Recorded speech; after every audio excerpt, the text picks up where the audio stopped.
Glorious as the exploit had been, Floyd's elation was based on more than just the repulse of the flotilla. Since the night before, he had the satisfaction of knowing that he had successfully accomplished the first half of his primary assessment. His reason for being at Donelson in the first place: he had kept Grant's army off Hardee's flank during the retreat from Bowling Green. Johnson was in Nashville with the van, and Hardee was closing fast with the rear, secure from western molestation. Now, there remained only the second half of Floyd's assessment: to extract his troops from their present trap for an overland march to join the defense of the Tennessee capital. A council of war was called.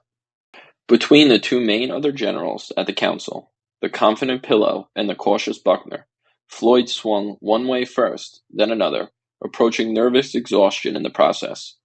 The indecision he had displayed in West Virginia under Lee was being magnified at Donelson, together with his tendency to grow frustrated under pressure. Just now, however, with the rout of the Yankee gunboats to his credit, he was inclined to share his senior general's expectations. Adjourning the council, he announced that a breakout designed for today would be attempted at earliest dawn tomorrow. Even the gloomy Buckner admitted there was no other way to save the army, though he strongly doubted its chances for success. All night the generals labored, shifting troops for the dawn assault.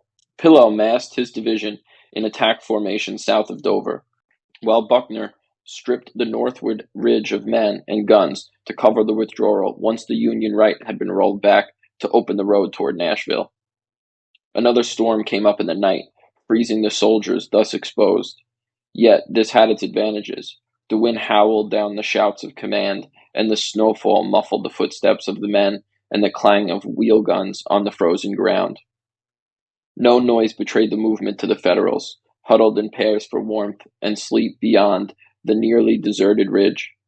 As dawn came glimmering through the icy lacework of the underbrush and trees, Pillow sent his regiments forward on schedule, Forrest cavalry riding and slashing on the flank. They met stiff resistance, not because the Yankees were expecting this specific attack, but because they were well disciplined and alert. For better than 3 hours the issue hung in raging doubt, the point of contact clearly marked by bloodstains on the snow.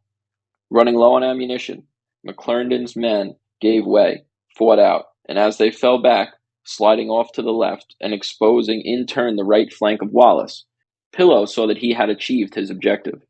The Nashville road was open. He paused to send a telegram to Johnson.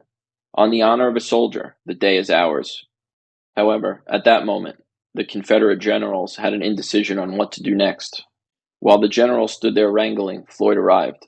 Smooth-shaven, with a pendulous underlip, he stood between them, looking from one to the other while they appealed to him to settle the dispute.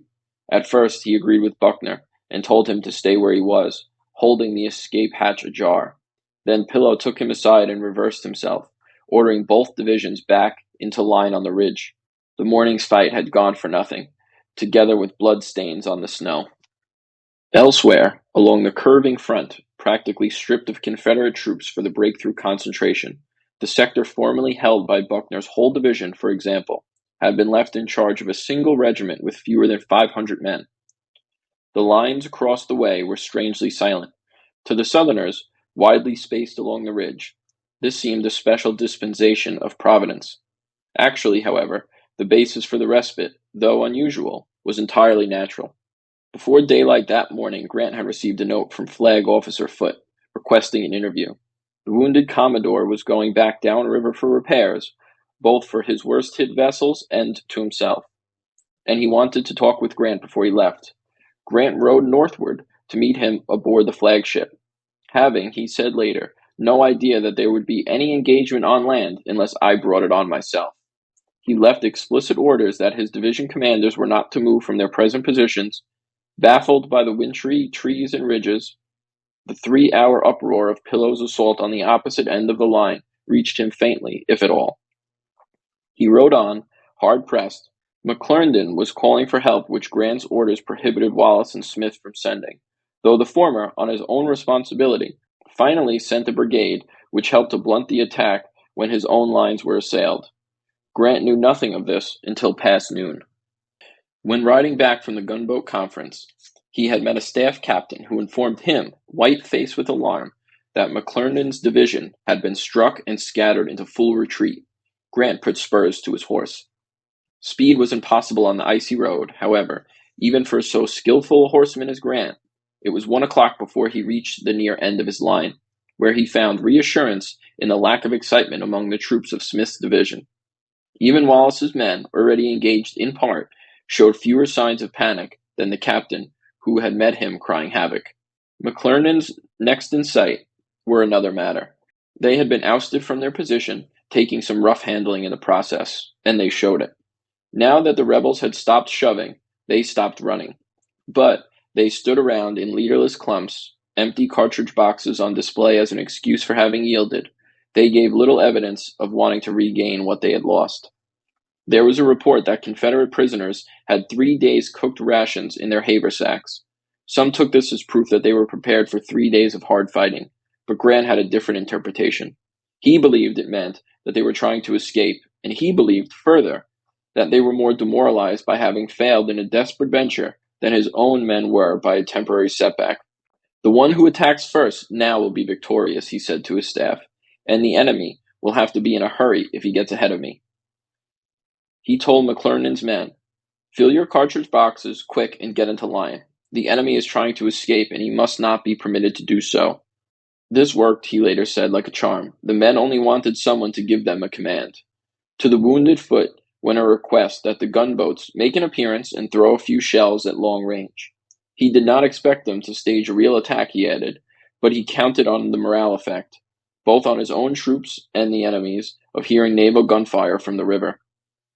Reasoning also that the rebels must have stripped the ridge to mass for an attack on the south, he rode to the far end of the line and ordered Smith to charge, advising him that they would find only a very thin line to contend with. This was what Smith had been waiting for, and for various reasons.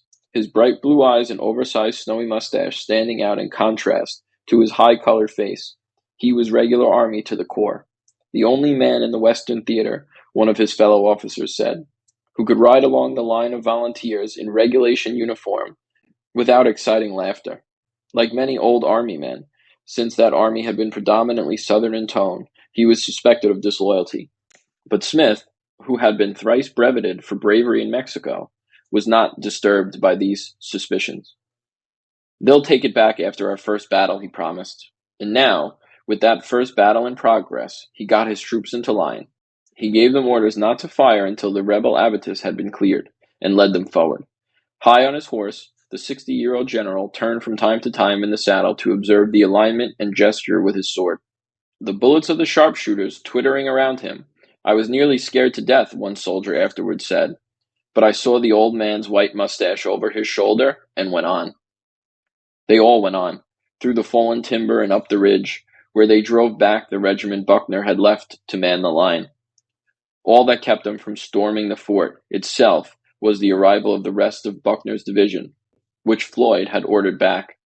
On the right, McClernand's rallied men hurried the retirement of Pillow, reoccupying the ground they had lost. Wallace took a share in this, shouting as he rode along the line of his division, "You have been wanting a fight. You have got it. Hell's before you." 2 of the battered ironclads reappeared around the bend in answer to Grant's request, lobbing long-range shells to add to the Confederate confusion. In what remained of the short winter afternoon, the one who attacks first now will be victorious. Grant saw his army not only recover from the morning's reverses, but breach the line of rebel entrenchments as well. By daylight, there would be Union artillery on the ridge where Smith had forced a lodgment. The fort, the water battery, Dover itself, the whole Confederate position would be under those guns. It was not going to be a siege after all.